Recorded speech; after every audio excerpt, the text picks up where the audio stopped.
Mister ladies நண்பர்கள் அனைவருக்கும் வணக்கம். காலையில எழுந்த உடனே இடுப்பு பிடிச்ச மாதிரி இருக்கு.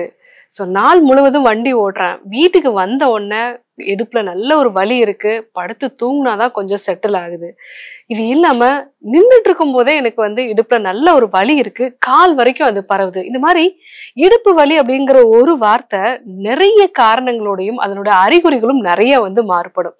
ஸோ இந்த அறிகுறிகளை பொறுத்து இன்னைக்கு அதற்கான காரணங்கள்லாம் என்ன, இத வீட்ல இருந்தபடியே சரி செய்யறதுக்கு என்ன விஷயங்கள்லாம் ஃபாலோ பண்ணும், அதை பத்தி நம்ம இன்னைக்கு பார்க்க இருக்கிறோம். ஸோ பேக் பெயின் ரொம்ப சிம்பிளா யங்ஸ்டர்ஸ் இன்னைக்கு சொல்லக்கூடிய ஒரு விஷயமா இருக்கு. அதுலயும் முக்கியமா ஐடில ஒர்க் பண்றாங்க அப்படின்னா கண்டினியூஸா உட்காந்துக்கிட்டே இருக்கேன் டாக்டர். ஒரு நாளைக்கு 8ல இருந்து 10 மணி நேரம் நான் உட்காந்துட்டு இருக்கேன். ஈவினிங் ஆக ஆக இடுப்புல நல்ல ஒரு வலி இருக்கு. அதுக்கப்புறமா பெட்ல நான் பிளாட்டா படுத்துட்டேன்னா எனக்கு இந்த வலி கொஞ்சம் கொஞ்சமா குறையுது. ஸோ இது மாதிரி அடிக்கடி எனக்கு அந்த வலி ஆரம்பிக்குது. எப்பெல்லாம் ரெஸ்ட் எடுக்கிறோனோ அந்த வலியோட அளவு கொஞ்சம் குறையுது அப்படின்னு நிறைய பேர் சொல்றத கேட்டிருக்கோம்.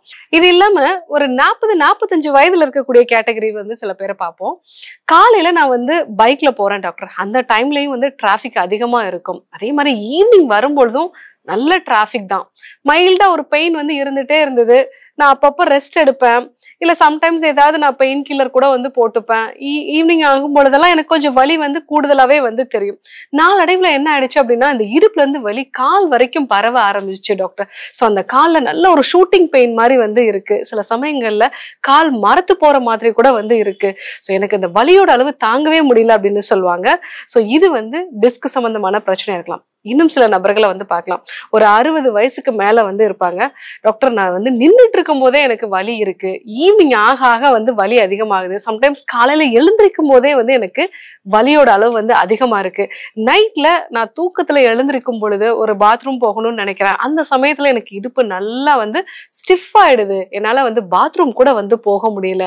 சோ இந்த மாதிரி ஒரு வலி இருக்கு அப்படின்னா இது கொஞ்சம் வயதான நபர்களுக்கு எலும்பு தேய்மானத்தினால அங்க இருக்கக்கூடிய வெளியே வரக்கூடிய நரம்புகள் அழுத்தப்பட்டிருக்கும். கேனால், லம்பார் கேனால், ஸ்டீனாசிஸ் அப்படின்னு நம்ம சொல்லுவோம். இந்த மாதிரியான சில பாதிப்புகள் இருக்கும்போது நிற்கும் போதே வலி இருக்கும். காலையில எழுந்திருக்கும் போது ரொம்பவே ஒரு ஸ்டிஃப்னஸோட இருக்கும். நைட்ல முக்கியமா ஒரு ரெஸ்ட் கொடுத்துட்டோம் அப்படின்னா அதுக்கப்புறமா அந்த சமயங்களை நேர நிமிர்ந்து நடக்க முடியாது. இந்த மாதிரியான அறிகுறிகள் இருக்கும்.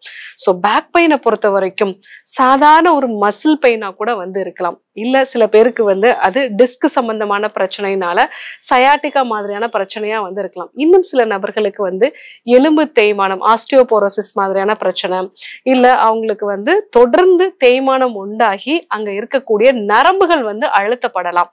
இந்த மாதிரியான ஒரு சில பிரச்சனைகள் இருந்துச்சு அப்படின்னா அந்த அறிகுறிகளும் மாறுபடும்.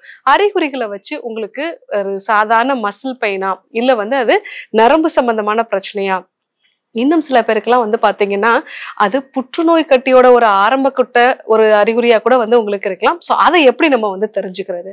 ஸோ இப்போ உங்களுக்கு இருக்கக்கூடிய ஒரு பெயின் ஒரு கீழ் முதுகுல லைட்டா ஒரு டல்லான ஒரு பெயின் இருக்கு.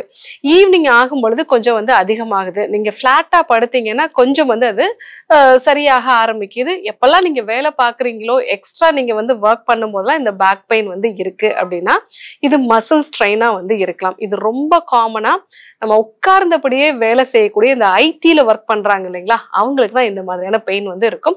ஸோ இவங்களுக்கு கோர் வீக்னஸ் இருக்கும். அவங்களுடைய அடிவயிற்று பகுதியில் இருக்கக்கூடிய அந்த தசைகளும் அந்த கோர் இல்ல இருக்கக்கூடிய மசில்ஸ் வீக்கா இருக்கும். அதனாலதான் அந்த பேக் பெயின் வரும். இவங்க என்னெல்லாம் பண்ணணும் அப்படின்னா, ஸோ கோரை ஸ்ட்ரென்தன் பண்ணக்கூடிய எக்ஸசைஸ், சூரிய நமஸ்கார பயிற்சிகள் பண்ணலாம். அதே மாதிரி சேதுபந்தாசன பயிற்சி, பட்டர்ஃப்ளை ஆசனம்.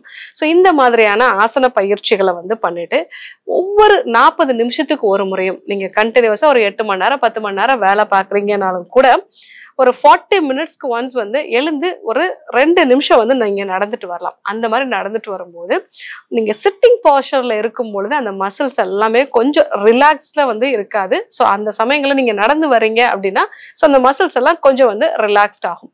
அது கூட நல்ல தண்ணீர் குடிக்கிறது, காய்கறிகள் கீரைகள் நிறைய எடுத்துக்கிறது. இந்த விஷயங்களை நீங்க ஃபாலோ பண்ணீங்க அப்படின்னாலே சாதாரண இந்த மசில் பெயின் சரியாயிடும். இது ரொம்ப காமனா யங்ஸ்டர்ஸ் கிட்ட நம்ம பார்க்கலாம்.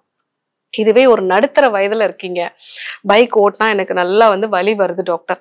ஆரம்ப கட்டத்துல மைல்டா ஈவினிங் டைம்ல பெயின் இருக்கும், நான் வந்து பிளாட்டா படுப்பேன், சரியாயிடும். ஆனா இப்பெல்லாம் பாத்தீங்க அப்படின்னா நான் குனிஞ்சு ஏதாவது ஒரு பொருளை எடுத்தேன்னா இடுப்பு பிடிச்சிக்குது, ஏதாவது ஒரு வெயிட் வந்து தூக்குறேன் அப்படின்னா இடுப்புல நல்ல ஒரு கேச்சிங் கைண்ட் ஆஃப் பெயின் வந்து எனக்கு இருக்கு. அதே மாதிரி அந்த வலி இடுப்புல இருந்து கால் வரைக்கும் நல்ல ஷூட்டிங் மாதிரி ஒரு பெயின் வந்து இருக்கு. சில சமயங்கள்ல கால் மரத்து போறது, இல்ல கால்ல வந்து சின்ன சின்ன ஊசி குத்துற மாதிரியான உணர்வு வந்து இருக்கிறது. இந்த மாதிரியான ஒரு அறிகுறி இருக்கு அப்படின்னா இது லம்பார் டிஸ்க் டிசீஸ் அப்படின்னு நம்ம சொல்லுவோம். அதாவது அங்க இருக்கக்கூடிய டிஸ்க் வந்து பிதுங்கி வெளியே வருது, இதனால காலுக்கு வரக்கூடிய நரம்புகளை வந்து பாதிக்குது. ஸோ இந்த மாதிரியான அறிகுறிகள் வந்து இருக்கு அப்படின்னா ஸோ உங்களுடைய இந்த டிஸ்க்ல எங்க பாதிப்பு இருக்கு அப்படிங்கிறத நம்ம எக்ஸ்ரே மூலமாகவோ இல்லை எம்ஆர்ஐ மூலமாகவோ இல்லை மருத்துவர்கிட்ட சில பரிசோதனை எல்லாம் வந்து பண்ணுவாங்க. அந்த பரிசோதனை மூலமாக எந்த இடத்துல பாதிப்பு இருக்கு, அதனுடைய தீவிரம் எந்த அளவுக்கு இருக்கு அப்படிங்கறத நம்ம வந்து தெரிஞ்சுக்கலாம். ஸோ அதற்கேற்ற மாதிரியான பயிற்சி முறைகளை வந்து ஃபாலோ பண்ணணும். ரொம்ப முக்கியமா நம்ம டே டு டே லைஃப்ல என்னென்னலாம் தப்பு பண்றோம். ஸோ நிறைய பேரை வந்து நம்ம பார்த்திருப்போம், அந்த பைக்ல வந்து ப்ராப்பரான ஒரு ஷாக் அப்சார்ப்ஷன் வந்து இருக்காது. அதனால அவங்களுக்கு இந்த ஸ்பீட் பிரேக்கர் எல்லாம் ஏறி இறங்கும் போது நல்ல இடுப்புல ஒரு கேச்சிங் கைண்ட் ஆஃப் பெயின் வந்து இருக்கும். ஸோ தும்முனா இருமுனா கூட வந்து பெயின் இருக்கும். ஸோ அந்த சமயங்கள்ல கொஞ்சம் வந்து நம்மளோட பொசிஷனை கரெக்டா மெயின்டைன் பண்ணக்கூடிய விஷயங்களை நம்ம வந்து ஃபாலோ பண்ணணும். பைக்கை வந்து ஒரு நல்ல கண்டிஷன்ல வச்சுக்கிறது நல்லது. அதே மாதிரி நீங்க உட்காந்து எப்படி பைக்ல வந்து ஓட்டுறீங்க, இல்ல நீங்க உட்காந்து எப்படி வேலை செய்யறீங்க, இந்த விஷயங்களை நம்ம கரெக்டா வந்து மெயின்டைன் பண்ணணும். ஸோ நம்ம டேபிளோட ஹைட்டு, நம்ம உட்காந்து செய்யக்கூடிய வேலைகள், ஸோ அதுல நம்ம ரொம்ப பக்கமா குனிஞ்சு நம்ம வந்து வேலை செய்யறதோ இல்ல வந்து நம்ம ரொம்ப நேரம் உட்கார்ந்தபடியே வந்து வேலை செய்யறது, இந்த மாதிரியான விஷயங்கள்லாம் கொஞ்சம் அவாய்ட் பண்ணிட்டு இந்த டிஸ்க்ல இருக்கக்கூடிய வீக்கம், இந்த வீக்கம் தான் நரம்புகளை வந்து அழுத்தும். அந்த வீக்கத்தை குறைக்கிற மாதிரியான உணவு முறைகளை வந்து நம்ம கொடுக்கணும்.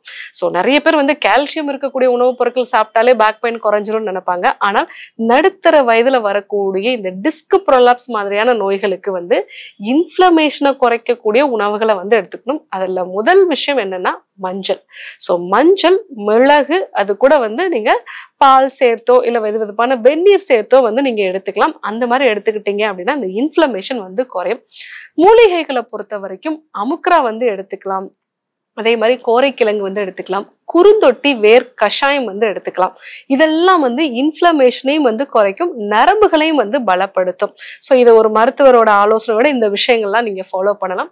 வெளிப்பகுதியில மகாராஜா தைலம் வந்து அப்ளை பண்ணலாம். இந்த தைலம் வந்து இடுப்புல இருந்து கால் வரைக்கும் நல்லா தேய்ச்சிட்டு அதுக்கப்புறமா வெதுவெதுப்பான வெந்நீர் வச்சு நீங்க வந்து குளிச்சிடுறதோ இல்ல வந்து வெந்நீர் வச்சு ஒத்தரம் கொடுக்கறது, இல்ல ஒரு ஹேட் பேக் வந்து வைக்கிறது, ஸோ இல்ல உப்பு வறுத்துட்டு கல்லுப்பு வறுத்துட்டு அதை வச்சு நம்ம வந்து ஒத்தரம் கொடுக்கறது, இதெல்லாம் நம்ம ஃபாலோ பண்ணோம் அப்படின்னா இந்த டிஸ்க் ப்ரொலாப்ஸ்னால வரக்கூடிய வலிகள் வந்து குறைய ஆரம்பிக்கும். இது கூட உள்ளுக்கும் வர்ம தைலம் வந்து எடுத்துக்கலாம். இந்த வர்ம தைலம் அப்படிங்கிறது வந்து கோரைக்கிழங்கு, அமுக்ரா, சீந்தில், கார்போகரிசி, இந்த மாதிரியான மூலிகைகள் வந்து வாதத்தை குறைக்கக்கூடியது. ஸோ இந்த மூலிகைகள்லாம் சேர்ந்த வர்ம தைலம் வந்து காலை இரவு 2 வேளையும் ஒரு 25 சொட்டு ஒரு 1/2 டம்ளர் பாலோட சேர்த்து வந்து எடுத்துக்கிட்டோம் அப்படின்னா இந்த டிஸ்க் சம்பந்தமான பிரச்சனைகள், சயாட்டிக்கா மாதிரியான வலிகள், ரொம்ப நாளா எனக்கு வலி இருந்து இப்ப அதனோட தீவிரம் ரொம்ப அதிகமா இருக்குன்னு சொல்லக்கூடிய நபர்கள் எல்லாமே இந்த வர்ம தைலம் உள்ளுக்கு எடுத்துக்கலாம். வெளிப்பகுதியில மகாராஜா தைலம் வந்து தடவிக்கலாம். அதே மாதிரி குறுந்தொட்டி வேர் கஷாயமும் இன்ஃப்ளமேஷனை குறைக்கிறதுக்கு மஞ்சள், மிளகு, இந்த மாதிரியான உணவுப் பொருட்களையும் வந்து நம்ம எடுத்துக்கலாம். இது கூட பயிற்சி முறைகளையும் வந்து ஃபாலோ பண்ணணும். ஆனால் எந்த டிஸ்க்ல ப்ராப்ளம் இருக்கு அப்படிங்கிறத பொறுத்து ஃபார்வர்ட் பெண்டிங் ஆசனாஸ் நம்ம பண்ணலாமா இல்ல பேக்வர்ட் பெண்டிங் ஆசனாஸ் பண்ணலாமா அப்படிங்கிறத நம்ம தெரிஞ்சுக்கணும். எல்லாருமே பண்ணலாம் அப்படின்னா பவன முக்தாசனம் வந்து பண்ணலாம். இந்த பவன முக்தாசனம் வந்து இந்த டிஸ்க் சம்பந்தமான பிரச்சனை இருக்கிறவங்களுக்கு ஒரு நல்ல ரிலாக்ஸேஷனை வந்து கொடுக்கும். இதுவே ஒரு 65 வயது நபரா வந்து இருக்காங்க, நிற்கும் போதே எனக்கு வலி இருக்கு டாக்டர், அந்த வலி எனக்கு கால் வரைக்கும் வந்து பரவுது, சில சமயங்கள்ல நான் ரெஸ்ட் எடுத்துட்டேன்னா எழுந்து நடக்கும்போது நான் குடிஞ்சபடியே தான் டாக்டர் கொஞ்ச நேரம் நடக்கிறேன், என்னால நேரம் நிமிரவே வந்து முடியல, அதே மாதிரி காலையில எழுந்திருக்கும் போது இடுப்பு பகுதியில நல்ல ஒரு ஸ்டிஃப்னஸ் வந்து இருக்கு, எங்கேயாவது நான் ஒரு கோயிலுக்கு போகணும்னு நினைக்கிறேன், கொஞ்சம் தூரம் நடந்துட்டாலே எனக்கு வந்து வலி வர ஆரம்பிச்சிருது, எங்கேயாவது உடனடியா உட்கார்ந்துடணும் அப்படின்னா இது உங்களுடைய அந்த தண்டுவட எலும்புகள்ல தேய்மானம் வந்து உண்டாயிருக்கும். ஸோ தேய்மானம் ஆக ஆக அதனுடைய ஹைட் வந்து குறைய ஆரம்பிக்கும். அந்த மாதிரி ஹைட்டு குறைஞ்சது அப்படின்னா தண்டுவடத்துல இருந்து காலுக்கு வரக்கூடிய நரம்புகள் இது வந்து லம்பார் கேனால் அப்படின்னு நம்ம ஒரு வழியா வந்து வரும். இங்க வந்து ஸ்டீனோசிஸ் அதனுடைய ஹைட் வந்து குறையுது அப்படின்னா நிற்கும் போது நல்ல ஒரு வலி இருக்கும். ஒரு படுத்துக்கிட்டோம் அப்படின்னா கொஞ்சம் வந்து வலி குறையும்.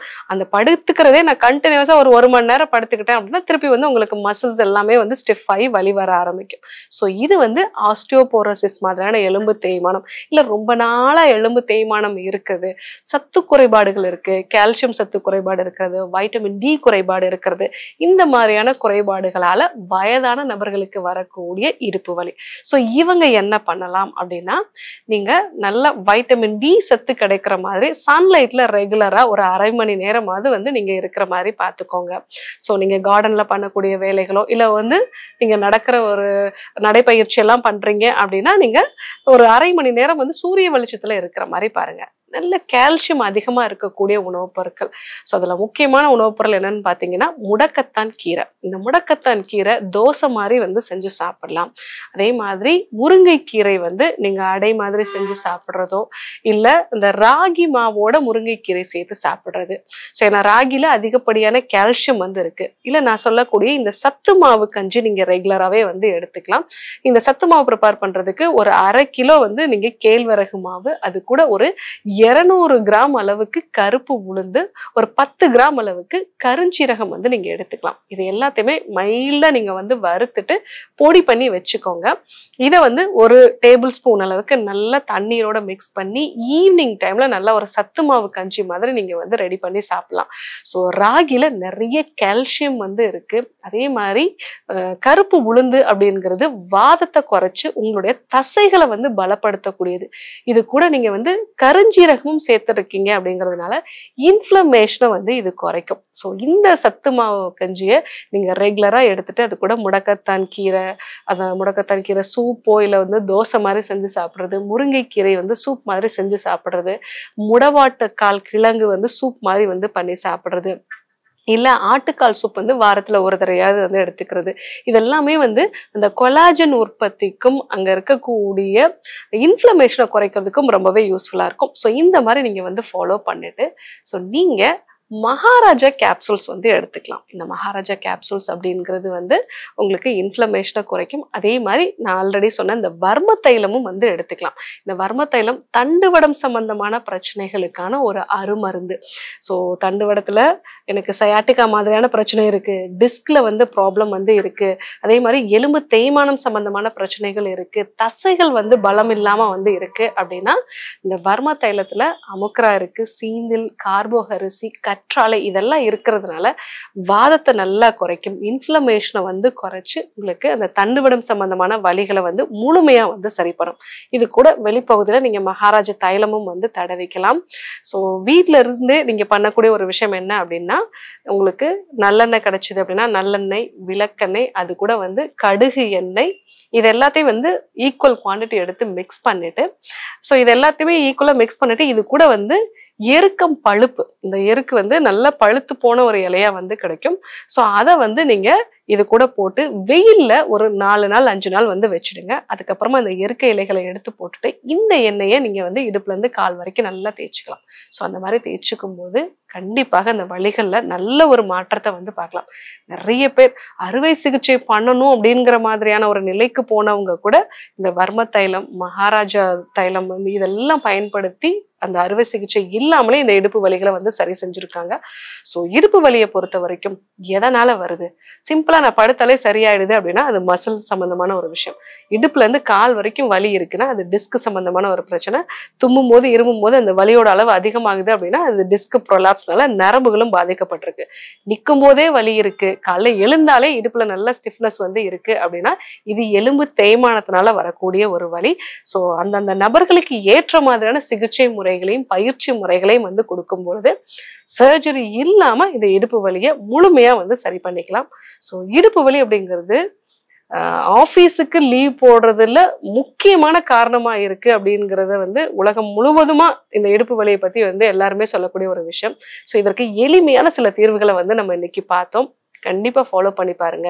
யாருக்கெல்லாம் இடுப்பு வலி இருக்கோ அவங்களுக்கும் இந்த விஷயங்களை வந்து சொல்லுங்க. இதே போன்று ஒரு நல்ல தகவலோட உங்களை சந்திக்கிறேன். நன்றி, வணக்கம்.